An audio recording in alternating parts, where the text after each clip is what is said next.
Bienvenue à vous dans l'interview d'Africa 24 qui reçoit le politologue Stéphane Akwa du Cameroun. Soyez le bienvenu. Merci. Première question, je vous en prie, lisez-la à voix haute. La stabilité politique du Cameroun est-elle apparente ou réelle? C'est effectivement un moment difficile que nous vivons aujourd'hui. On a l'impression qu'il y a effectivement une puissance qui sommeille, des envies, des intentions qui voudraient bien émerger, mais quelque chose qui les retient. Et donc cette stabilité, l'équilibre que l'on a toujours vanté, vous savez, la grande formule officielle, c'est de parler du Cameroun comme un havre de paix. Cela pourrait être qu'une apparence, parce que à la fois la pression d'une jeunesse qui voudrait aussi avoir accès à de meilleures situations, tant professionnelles que sociales, le sentiment que le potentiel, les potentialités du Cameroun sont mal exploitées, inexploitées, insuffisamment mises en valeur. Tout cela pousse des impatiences et donc pourrait menacer cette stabilité qui, effectivement, n'est pas, à mon sens, une donnée pérenne. Elle pourrait à tout moment, hélas, peut-être basculer dans autre chose, dans un mouvement, un tourbillon, et ne sachant pas où ce tourbillon pourrait nous entraîner. Mais un tourbillon alimenté par l'opposition, par la société civile, par le pouvoir? Justement, la difficulté dans le système qui est le nôtre, c'est de savoir qui a le leadership. Au niveau officiel, dans le système que composent le RDPC et l'État, c'est évident que le président Biya mène le jeu. Il le mène à sa façon. Il a autour de lui une cour, une garde rapprochée qui défend ses options, ou l'absence d'options parfois, quand des grands silences nous laissent sans indication sur ce qui va se passer. Mais en face, s'il n'y a pas réellement, il n'y a plus réellement une force qui pourrait être suffisamment convaincante pour représenter une alternative crédible. Le leader historique John Fundi du SDF s'est épuisé, il a perdu beaucoup de combats et aujourd'hui il est un peu déclassé, disqualifié. Et les nouvelles forces politiques émergentes, je parlerai par exemple du CPP de Kawala ou du MRC récemment créé de Maurice Kamto, représentent pour l'instant une masse insuffisamment critique pour signifier qu'il y aurait là des intentions, une direction nouvelle que l'on pourrait suivre. Concernant les revendications de l'opposition, de la société civile en l'occurrence, il y a eu quelques réformes, il y a eu par exemple des améliorations institutionnelles, le code électoral, la création du Sénat, enfin quelques mesures qui étaient censées apaiser ou en tout cas permettre à ceux qui avaient des revendications d'en avoir un peu moins. Est-ce que vous avez eu le sentiment que ça a porté ses fruits? Franchement non. S'agissant du code électoral, c'est une loi qui aujourd'hui est pour l'instant acceptée. En tout cas en l'état, quelques-uns ont décidé de pouvoir aller aux élections dans cette configuration-là, mais qui a été longtemps attendue.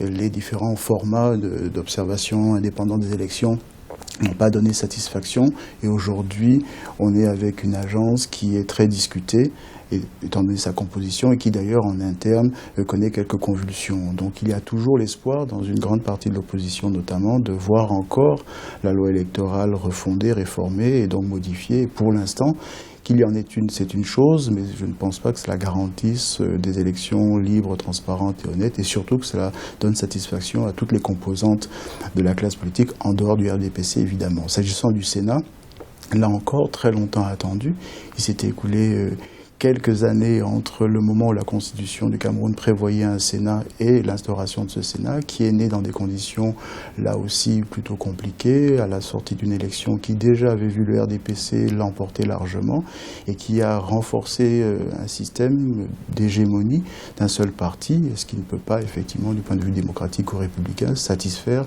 les observateurs qui voudraient qu'il y ait au moins un équilibre, qu'il y ait de contre-pouvoirs et que le pouvoir du chef de l'État, qui est déjà très puissant par la Constitution, soit au moins contrebalancé par un Parlement, une Assemblée nationale et un Sénat qui auraient la possibilité d'exprimer des opinions ou des points de vue discordants et de faire valoir aussi d'autres possibilités en termes de formulation de projets. Mais qu'est-ce que les Camerounais attendent, selon vous? Est-ce qu'ils attendent une alternance? Qu'est-ce que vous entendez ici, sur place?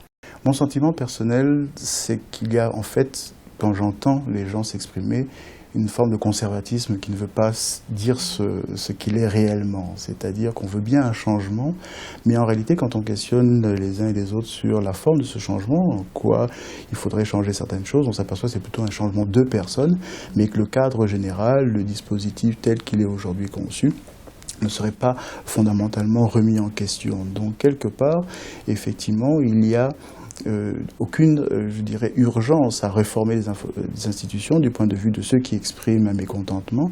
Il y a simplement le sentiment soit que les hommes qui sont en place le sont depuis trop longtemps, donc usés devraient laisser une chance, entre guillemets, à de nouveaux acteurs politiques, ou alors qu'effectivement il y a de mauvais choix faits par un président qui pourrait être mieux éclairé, mieux orienté dans ses décisions et qu'il suffirait simplement, jeu de chaise musicale, de remplacer les mauvaises personnes par d'autres meilleures, évidemment, pourvues de tellement de qualité, mais qui feraient mieux fonctionner la machine Cameroun.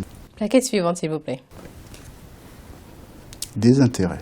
Justement, ça rejoint un peu ce que vous étiez en train de dire. Certains Camerounais se disent totalement désintéressés à présent de la vie politique parce qu'ils n'en attendent pas grand-chose et donc se focalisent plutôt sur l'aspect économique, en développant des activités. Est-ce que vous avez eu cette impression aussi? Oui, d'ailleurs, ce n'est pas seulement une impression, les chiffres le disent. Quand vous regardez les taux de participation aux différentes élections, hormis peut-être la dernière élection présidentielle qui a vu un score meilleur en termes de participation des électeurs, on est très très loin du compte maximum. Déjà, le potentiel électeur camerounais n'est pas largement garni puisque tous ceux qui sont en âge de voter ne sont pas inscrits sur les listes électorales et les quelques-uns qui sont inscrits vont voter mais timidement et on est toujours dans des scores très très faibles en termes de participation. Donc effectivement il y a un désintérêt. Est-ce que ce manque d'intérêt pour la chose politique est converti en autre chose, un engagement dans d'autres domaines? Je n'en suis pas aussi sûr que ça. Vous prenez la culture, elle ne résonne pas comme elle pourrait l'être dans un système où il y a un désenchantement. On pourrait avoir une scène culturelle, artistique très active pour justement dénoncer, éventuellement proposer. Les résultats en sport sont de plus en plus décevants et là aussi on fait fuir les Camerounais des stades, des gradins, des stades de football par exemple. Et puis il y a l'économie. Mais l'économie, effectivement, c'est une possibilité, c'est un champ qui peut être investi, d'autant plus qu'aujourd'hui au Cameroun, on est vraiment dans une logique de libéralisme à outrance. C'est chacun qui peut entreprendre, a la possibilité de le faire en théorie, parce qu'il faut accéder à un crédit, ce n'est pas évident. Et puis aussi, il faut se défaire de l'emprise de l'État, parce que si vous voulez vous engager dans les affaires, il faut aussi, et très souvent, effectivement, parfois passer à la fois par un labyrinthe administratif pour créer votre entreprise, et très souvent aussi, les seules bonnes opportunités d'affaires sont celles que l'État offre à travers les marchés publics. Donc, quelque part, effectivement, la vie économique est aussi tributaire de la chose administrative, donc de la chose politique. Alors, la question Joker concerne un sujet d'actualité qui cristallise l'attention de tous les Camerounais. Alors, êtes-vous peu, plutôt ou très favorable à l'opération Épervier? Je ne sais pas ce qu'on appelle opération Épervier. C'est une opération de lutte contre la corruption. Vous savez très bien de quoi il s'agit. Oui, mais je n'ai jamais eu le sentiment qu'elle a justement cette opération, toutes les formes d'une opération. Il y a des individus que l'on a poursuivis, et d'ailleurs ils sont en justice et quelques autres en prison, parce qu'on les accuse d'avoir détourné des fonds publics. Mais les moyens qui ont été donnés à la justice pour remplir cette mission sont très faibles. Petit à petit, on a essayé d'organiser ce dispositif, la création d'un tribunal criminel spécial qui a satisfait beaucoup de Camerounais, mais moi me semble une aberration du point de vue juridique, parce qu'une juridiction d'exception dans un système qui se veut démocratique, c'est dangereux. Et d'ailleurs, la configuration de cette juridiction inquiète, le fait notamment qu'il n'y ait pas de possibilité d'appel. Cette négociation avec le ministre de la Justice pour obtenir une remise de peine contre le paiement d'une amende, tous les spécialistes du droit vous diront que ce n'est pas très normal. Donc, et puis récemment, et ce n'est que très récemment, que les procureurs ont pu avoir à leur disposition un corps d'enquêteurs et donc des officiers de police judiciaire pour mener à bien leurs investigations.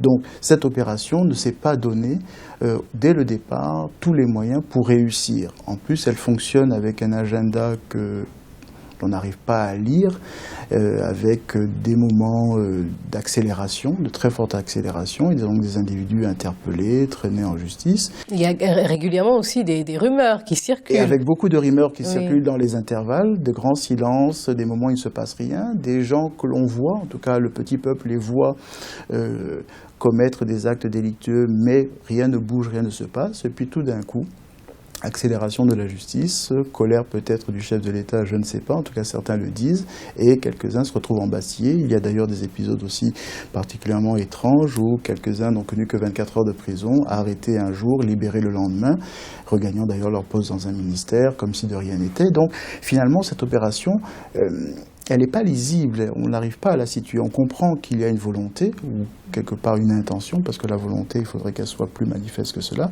mais cela fonctionne tellement à tête chercheuse, de façon tellement épisodique, avec aussi tellement d'individus qui continuent malgré tout, parce qu'on aurait pu croire que l'un des résultats de cette opération... La question c'est, est-ce que ça a freiné, est-ce que ça a changé les choses ? Justement, c'est ce qui est étrange, c'est que les premiers qui avaient été arrêtés, embastillés, tout le monde avait déclaré c'est fini, il n'y aura plus de corruption au Cameroun.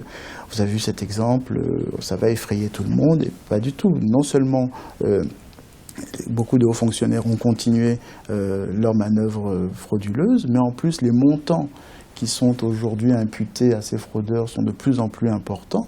Et donc on a l'impression que le côté dissuasif, je vais dire pédagogique, disons dissuasif de cette opération n'existe pas. Merci à vous, Dr Stéphane Acquoy. On rappelle que vous êtes politologue, d'avoir accepté de répondre à ces questions. Merci de m'avoir invité. Et merci à vous également, chers téléspectateurs. C'était l'interview d'Africa 24. À bientôt.